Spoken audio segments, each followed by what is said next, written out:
মাহিদুল ইসলাম অঙ্কনের ক্যাচ না, যেন সোনার ডিম তালুবন্দি করেছেন কিউই ফিল্ডার ম্যাট বয়েল।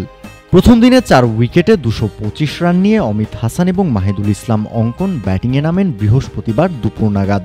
সাবধানী ব্যাটিংয়ে দিনের প্রথম ঘণ্টার বেশিরভাগ সময়ই পার করেছেন দুজন, যদিও ইনিংস বড় করতে পারেননি ডানহাতি অঙ্কন।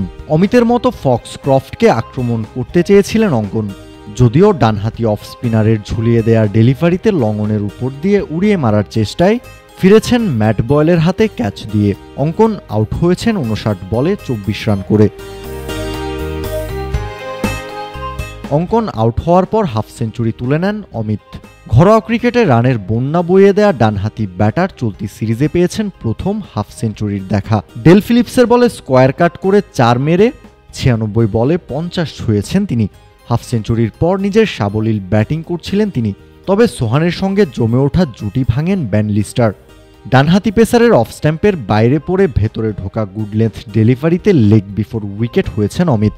1 ছক্কা এবং 8 চারে 110 বলে 67 রানের ইনিংস খেলেছেন তিনি। অমিতের ঠিক পরের বলেই আউট হয়ে ফিরেছেন নাসুম আহমেদ। নিশ্চিন্তে খান স্বাস্থ্যকর অল টাইম পান, all time healthy life. Nasum ফেরার পর আক্রমণাত্মক ব্যাটিংয়ে বাংলাদেশের রান বাড়াতে থাকেন সোহান, তবে তাকে সঙ্গ দিতে পারেননি নাইম।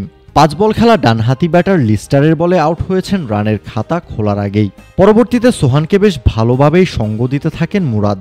সুযোগ পেয়ে সোহানও রান বাড়ানোর চেষ্টা করেন, তবে হাফ সেঞ্চুরির আগেই ফিরতে হয়েছে বাংলাদেশের অধিনায়ক নুরুল হাসান সোহানকে। লেনক্সের বলে ছক্কা মারতে গিয়ে ডিপ মিড উইকেটে ফিলিপসকে ক্যাচ দিয়েছেন।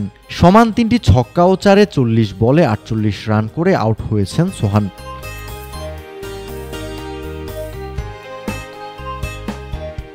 শেষ দিকে টিকতে পারেননি খালেদও। ছক্কা মারার চেষ্টায় তিনিও ফিরে গেছেন সীমানায় ক্যাচ দিয়ে। তবে নাইম, সাইফ, অমিতের হাফ সেঞ্চুরির সঙ্গে সোহানের ব্যাটে ভর করে 357 রান তুলে অল আউট হয় বাংলাদেশ।